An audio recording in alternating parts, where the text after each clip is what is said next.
So on this day, on this occasion, I've decided to record with my ring light rather than with natural light.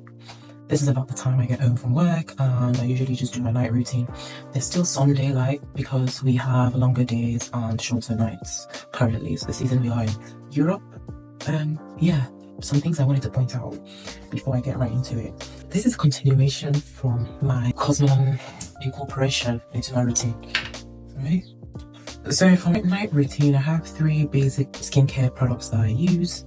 I just go in with a basic bar soap cleanser and then cleanse with micellar water, pat that dry or air dry, and go in with like 3 different products, which includes my Cosmelan too. However, there's some things that I did want to mention, like you will have 1 or 2 zits, but it's nothing too alarming. I wear makeup, as you probably already know. I wear makeup over my Cosmelan, and I'm thinking it's the makeup that I wear that causes me to maybe have the odd pimple here and there, but nothing too alarming. Like I said, I had a pimple on the left side of my temple, and I wore a pimple patch and just applied makeup over it. My wig covered it, but I'm just showing you that, yeah, I can wear a pimple patch anyways. This is the most crucial part that I'm about to show you. So if you're consistently using Cosmelan or whatever peeling solution you're using, you need to be careful when you have an itch on your face and attempt to scratch it. Now, I was mindful of the itch on my face, which was caused as a result of dryness, but I tell you, I didn't dig into my skin and scratch. I didn't prick my skin, I didn't pick at the skin. I just felt a little bit tingle and I tapped it, and that was about it, I promise. But I just woke up the next day with this scar. So occasionally I feel tightness around my face, especially where the Cosmelan has been applied more, and it tends to itch as a result of the tightness. So I just tapped the surface, like whereabouts was itching, and just to relieve myself of that itch, right? But I noticed that I had this grim scar the next day. It's just very obvious. It's darker than the remaining parts of your skin. It's not like a big scar, but it just turned out to be a scar, and it just dawned on me that it was as a result of the scratching. Anyways, enough of my ranting. I'm just gonna clean off my face and then show you how I do my night routine. Like I said, I'm just going in with bar soap, 1-time wash, not double cleansing, because I'm still gonna use all these other harsh chemicals. When I go into the office, I have to wear makeup because I can't go in looking like a bozo. So it's the makeup that's on my face that I'm washing off. I'm back. This is what my skin is looking like. There's a slight tingle, and you can see the place where I scratched myself. And I tell you, I didn't deliberately scratch myself, but it is what it is. So I currently don't apply any Cosmelan or product over there because it just burns. You can pat dry, you can do whatever works for you. I'm just showing you what works for me. I found that the less touching that I do on my face, the better for me.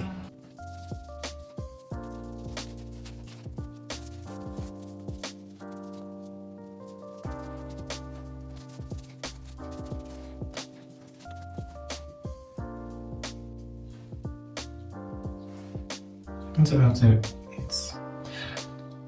It's just shedding, like I said, minimal shedding.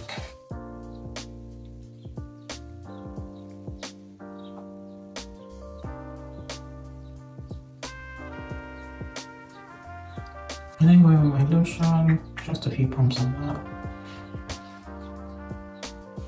This was prescribed. It has some clindamycin and some other components. Helps keep my acne at bay.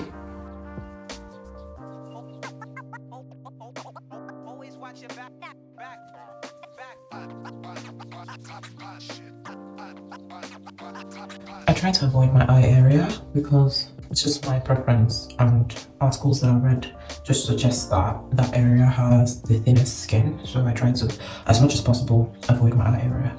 I keep looking here because I got a mirror with my skincare products in it. And look at this.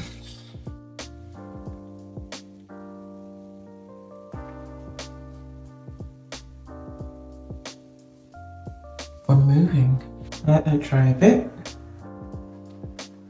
I ideally, after my cleansing of micellar water, I should apply my acne control lotion and then apply Cosmelan too and moisturize. But what I now like to do is apply my acne control lotion, moisturize, and then apply Cosmelan too, and then moisturize. So I sort of sandwich my Cosmelan too in the middle of moisturizers. I'm just gonna go with a little bit of moisturizer. I actually like this moisturizer.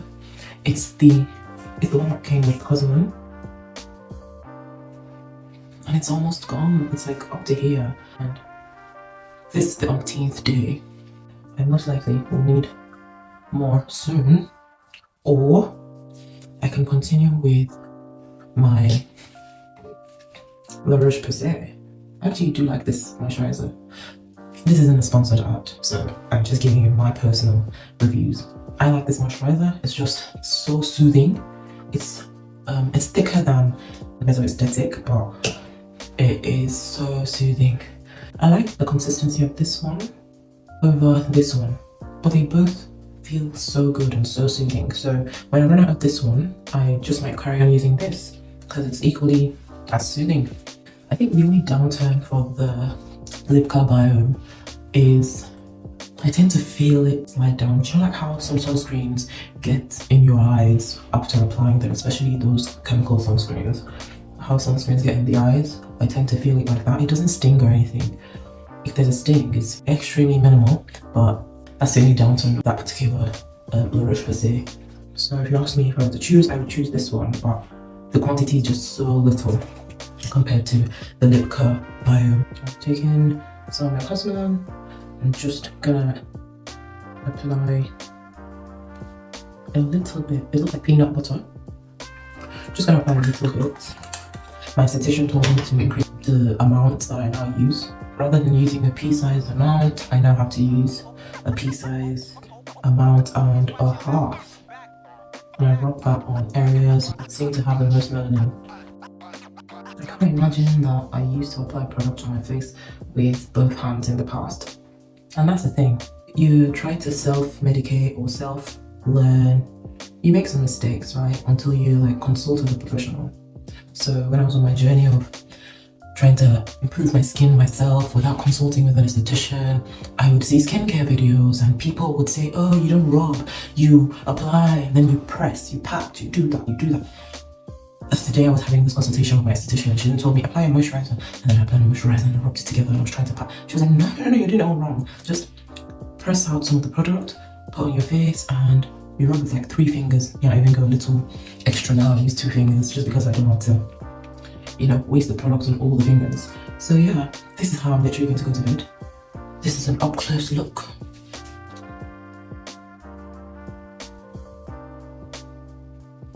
Normally, when it starts to feel dry, I would top up, apply with moisturizer, and then go to bed.